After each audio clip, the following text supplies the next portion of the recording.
പുതിയ വീട് പണിയണമെന്നുള്ള ഒരു ആഗ്രഹത്തിൻ്റെ പുറത്ത് കുറേ ഡിസൈൻസ് അന്വേഷിച്ചിട്ടുണ്ടായിരുന്നു. അങ്ങനെ അന്വേഷിച്ചുകൊണ്ടിരിക്കുന്ന സമയത്താണ് എൻ്റെ ഒരു തിങ്കിങ് അനുസരിച്ചിട്ട് നമ്മൾ സാധാരണ വീട് പണിയുന്ന ഒരു രീതിയിലല്ല നമ്മൾ നോക്കിയിരുന്നത്. ഞങ്ങൾക്ക് സ്ഥലം ഒരു 5 സെൻറ്റിൽ അത് നല്ല ഒരു 2-3 കാർ പാർക്കിംഗ് കൂടെ ഏരിയയിലുള്ള വേണം. അപ്പോൾ ആ ഒരു രീതിയിനകത്ത് ഒരു 5 സെൻറ്റിൽ വീടും വേണം എന്നുള്ള രീതിയിനകത്താണ് നമ്മൾ പ്ലാൻ ചെയ്തിരുന്നത്. അങ്ങനെ ഒത്തിരി സ്ഥലത്ത് നമ്മളത് നോക്കിയിട്ട് നമുക്ക് പറ്റിയില്ല. ആ സമയത്താണ് നമ്മൾ ഷാൻ കണ്ടുമുട്ടിയത്. ഷാൻ അപ്പോൾ പറഞ്ഞതനുസരിച്ചിട്ട് അപ്പോൾ എൻ്റെ ഒരു ഐഡിയ കൊടുത്തു കഴിഞ്ഞപ്പം ഷാൻ്റെ കുറേ ഐഡിയാസ് നമുക്ക് പറഞ്ഞു തന്നു. അതനുസരിച്ചിട്ട് കുറേ നമുക്ക് 3D മോഡൽസ് കാര്യങ്ങളെല്ലാം അവരോടൊന്ന് പ്രൊവൈഡ് ചെയ്തു. അപ്പം നമുക്ക് വളരെ സാറ്റിസ്ഫൈ ആയിട്ടുള്ള 2-3 മോഡൽസ് നമ്മൾ സെലക്ട് ചെയ്തു. ഇപ്പോൾ എൻ്റെ വീട് ഞാൻ സ്ഥലം മേടിച്ചത് നോർത്ത് പറവൂരാണ്. നോർത്ത് പറവൂർ ലൊക്കേറ്റഡ് ആണ്. അപ്പോൾ അവിടെ ഈ ഫ്ലഡ് എഫക്റ്റിംഗ് 2018 വന്ന ഒരു ഫ്ലഡ് എഫക്റ്റായിട്ട് വന്നിരിക്കുന്ന ഏരിയ ആയിരുന്നു. അപ്പോൾ നമുക്ക് അന്നത്തെ ഫ്ലഡ് ലെവൽ വെച്ചിട്ട് കുറച്ചും കൂടെ ഫ്ലഡ് വരാത്ത രീതിയിൽ വേണം കൺസ്ട്രക്റ്റ് ചെയ്യാമെന്നുള്ളൊരു മൈൻഡ് ഉണ്ടായിരുന്നു. അപ്പം അതനുസരിച്ചിട്ട് നമുക്ക് നമ്മുടെ വീടിൻ്റെ ഹൈറ്റ് എപ്പോഴും കൂട്ടിയിട്ടാണ് നമ്മൾ പ്ലാൻ ചെയ്തത്.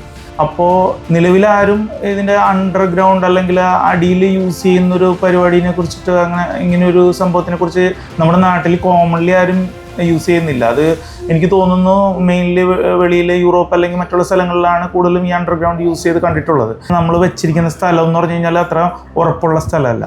അപ്പം നമുക്ക് ശരിക്കും വീടിൻ്റെ സ്ട്രെങ്ത് എന്ന് പറഞ്ഞു കഴിഞ്ഞാൽ ഇതിൻ്റെ എന്താ പറയുക അടിത്തറയാണ്. അപ്പോൾ അത് ഏറ്റവും കൂടുതൽ ഇത് ബലപ്പെടുത്തിയിട്ട് വേണം അത് ചെയ്യാനായിട്ട്. അപ്പോൾ അതിനകത്തുള്ള പ്രശ്നം എന്ന് പറഞ്ഞാൽ ഇത് കുഴിച്ച് എടുത്തു കഴിഞ്ഞപ്പോൾ തന്നെ ഇവിടെ ഉള്ളവരെല്ലാം വിചാരിച്ച് എന്തിനാണ് ഇത് ഇത്രയും അധികം കുഴിക്കുന്നതെന്നുള്ളൊരു ഇതെന്താണ് സംഭവം എന്നൊന്നും ഒരു ഐഡിയ കിട്ടിയില്ല. പിന്നെ ഇതെന്ന് വെച്ച് കഴിഞ്ഞാൽ ഒരു സൈഡിൽ നമുക്കിപ്പോൾ പറഞ്ഞ വെള്ളം കൂടുതലുള്ള ഏരിയ ആണ്. നമ്മളിപ്പോൾ ചെറിയൊരു 4 അടി കുഴിച്ചാൽ തന്നെ നമുക്കിപ്പം വെള്ളം കാണാൻ പറ്റും. അപ്പോൾ ഇത്രയും വെള്ളത്തിനടുത്ത് ഇതിനെ നമ്മൾ ഈ സ്ട്രക്ചർ ബിൽഡ് ചെയ്തെടുക്കുന്നതിനുള്ളൊരു വെല്ലുവിളിയാണ് ഏറ്റവും കൂടുതലുള്ള പ്രശ്നം. പിന്നെ ഇതിൻ്റെ അടിയിലുള്ള വാട്ടർ നമുക്ക് ഡ്രൈനേജ് സിസ്റ്റം കറക്റ്റ് ചെയ്യണം. അതുപോലെ തന്നെ ഇത് താഴത്തേക്ക് ഇറക്കുന്നതിനുള്ള റാമ്പിൻ്റെ നമുക്ക് റോട്ടിലേക്കുള്ള ഏകദേശം ഒരു 5 മീറ്ററാണ്. ഈ 5 മീറ്ററിനുള്ളിൽ നമുക്ക് ഇതിൻ്റെ റാമ്പിൻ്റെ ഹൈറ്റ് മെയിൻറ്റെയിൻ ചെയ്ത് കറക്റ്റ് ചെയ്യണം. അങ്ങനെയുള്ള കുറേ വെല്ലുവിളികളുണ്ടായിരുന്നു. അപ്പോൾ അതെല്ലാം കറക്റ്റായിട്ട് നമുക്ക് ഷാൻ അത് കറക്റ്റായിട്ട് ചെയ്തു തന്നു നോക്കിയിട്ട്. അതായത് ഈ റാമ്പ് ഇറക്കുമ്പോൾ ശരിക്കും പറഞ്ഞു കഴിഞ്ഞാൽ മുകളിലുള്ള മഴ പെയ്ത് കഴിഞ്ഞാൽ ആ വെള്ളം മുഴുവനും അടിയിലേക്ക് പോകരുത്. അതിന് കറക്റ്റായിട്ട് ഡ്രൈനേജ് ഔട്ട്ഫ്ലോ കറക്റ്റായിരിക്കണം.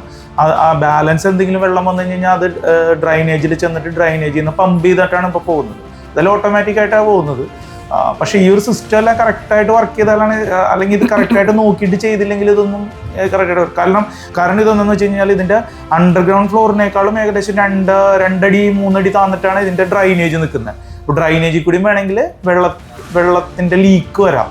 അപ്പോൾ അതെല്ലാം കറക്റ്റായിട്ട് നോക്കിയിട്ടാണ് ഇത് നമുക്ക് ചെയ്യാൻ പറ്റുള്ളൂ. ഇങ്ങനൊരു വീട് ചെയ്യുമ്പോൾ അത് ഫസ്റ്റ് ഇതിനകത്ത് അടിയിൽ പാളിയിട്ടുണ്ടെങ്കിൽ പിന്നെ നമുക്ക് ഒന്നും ഇത് മെയിൻറ്റെയിൻ ചെയ്തെടുക്കാൻ ബുദ്ധിമുട്ടാണ്. കാരണം മഴക്കാലത്തിലെ വാട്ടർ പ്രഷർ ഭയങ്കര കൂടുതലായിരിക്കും. കാരണം ഇതിൻ്റെ സ്ട്രക്ചർ വരുന്ന അടിയിൽ റാഫ്റ്റ് ബീം എന്ന് പറഞ്ഞിട്ടുള്ള ടെക്നോളജി വെച്ചിട്ടാണ് ചെയ്തേക്കുന്നത്. കാരണം ഫുൾ കോൺക്രീറ്റ് ചെയ്തൊരു ബോക്സ് ക്രിയേറ്റ് ചെയ്തിട്ട് അതിനെ ഈ റാഫ്റ്റ് ബീം ചെയ്യുന്നതിന് മുമ്പ് അടിയിൽ നിന്ന് തന്നെ നമ്മൾ സ്ട്രെങ്തൻ ചെയ്ത് ഫയൽ ചെയ്ത് അതിനകത്ത് PCC ചെയ്ത് അതിൻ്റെ മേളിൽ ബീം ഇട്ട് അതിൻ്റെ മേളിലാണ് ബാക്കിയുള്ള സ്ട്രക്ചർ ചെയ്ത് പോന്നേക്കുന്നത്. അത് അത്രയും സ്ട്രെങ്ത്ഫുള്ളായിട്ടാണ് ചെയ്തേക്കുന്നത്. പക്ഷേ ഇത് ചെയ്യുന്നതിനകത്ത് ലീക്കേജ് ഉണ്ടാവാൻ പാടില്ല. മെയിൻലി ചെയ്യുമ്പോൾ നമ്മൾ മുകളിൽ സാധാരണ പണിയുന്ന ഒരു ടെക്നോളജി അനുസരിച്ച് ചെയ്യണ പോലെയല്ല, അടിയിൽ ചെയ്യുമ്പോൾ അത്രയ്ക്ക് നന്നായിട്ട് നോക്കിയിട്ട്, അതായത് നല്ല എക്സ്പീരിയൻസ് ഉള്ളവരായിട്ട് ചെയ്ത് കഴിഞ്ഞാലാണ് നമുക്ക് ഇത് സക്സസ് ആയിട്ട് ചെയ്തെടുക്കാൻ പറ്റുള്ളൂ. ഈ നോർമൽ വേനൽക്കാലത്ത് അല്ലെങ്കിൽ സമ്മറിൽ പോലെയല്ല, മഴക്കാലത്ത് റെയിനി സീസണിൽ എന്ന് പറഞ്ഞു കഴിഞ്ഞാൽ വാട്ടർ പ്രഷർ നമ്മൾ വിചാരിക്കുന്നതിനേക്കാളും കൂടുതലായിട്ടായിരിക്കും അണ്ടർഗ്രൗണ്ടിൽ വരുന്നത്. അപ്പോൾ നമ്മളത് ഒട്ടും ലീക്കേജ് ഉണ്ടാവാൻ പാടില്ല. 5 വർഷമായിട്ടും എനിക്കിപ്പം വളരെ ഒരു കുഴപ്പമില്ല. പിന്നെ വീട് നമ്മളെപ്പോഴും നല്ല മെയിൻ്റനൻസ് ചെറിയത് എന്തെങ്കിലും വന്നു കഴിഞ്ഞാൽ തന്നെ നമ്മളത് കറക്റ്റായിട്ട് തന്നെ നോക്കിയിട്ടാണ് പോകുന്നത്. കാരണം വീടിൻ്റെ വൃത്തി എന്ന് പറഞ്ഞു കഴിഞ്ഞാൽ നമുക്കൊരു പോസിറ്റീവ് ഫീലിംഗ് തരുന്നതാണ്. കാരണം വീട് പണിത് ഇടുന്നതിനേക്കാൾ ഉപരി അത് മെയിൻറ്റെയിൻ ചെയ്ത് ഉപയോഗിക്കുന്നതിനാണ് ഏറ്റവും കൂടുതൽ നമ്മൾ ശ്രദ്ധിക്കേണ്ട ഒരു കാര്യം. നമ്മൾ സ്ട്രെസ്സൊക്കെ കഴിഞ്ഞിട്ട് നമ്മൾ വീട്ടിൽ വരുമ്പോൾ ഹാപ്പി ആയിട്ട് നമുക്ക് ഇരിക്കാനാണല്ലോ നമ്മളുടെ വീട് എപ്പോഴും ഇഷ്ടപ്പെടുന്നത്. അപ്പോൾ അങ്ങനെ വരുമ്പോൾ നമുക്ക് ഈ ഇതിനകത്തേക്ക് കയറുമ്പോൾ നമുക്കൊരു പോസിറ്റീവായിട്ടുള്ള ഒരു ഫീലിംഗ് കിട്ടുന്നുണ്ട്. കോവിഡിൻ്റെ ടൈമിലായിരുന്നു ഞങ്ങളിത് സ്റ്റാർട്ട് ചെയ്തത്. അപ്പോൾ അതിൻ്റെ കുറേ റെസ്ട്രിക്ഷനുള്ള കാരണം സത്യം പറഞ്ഞാൽ വീടിൻ്റെ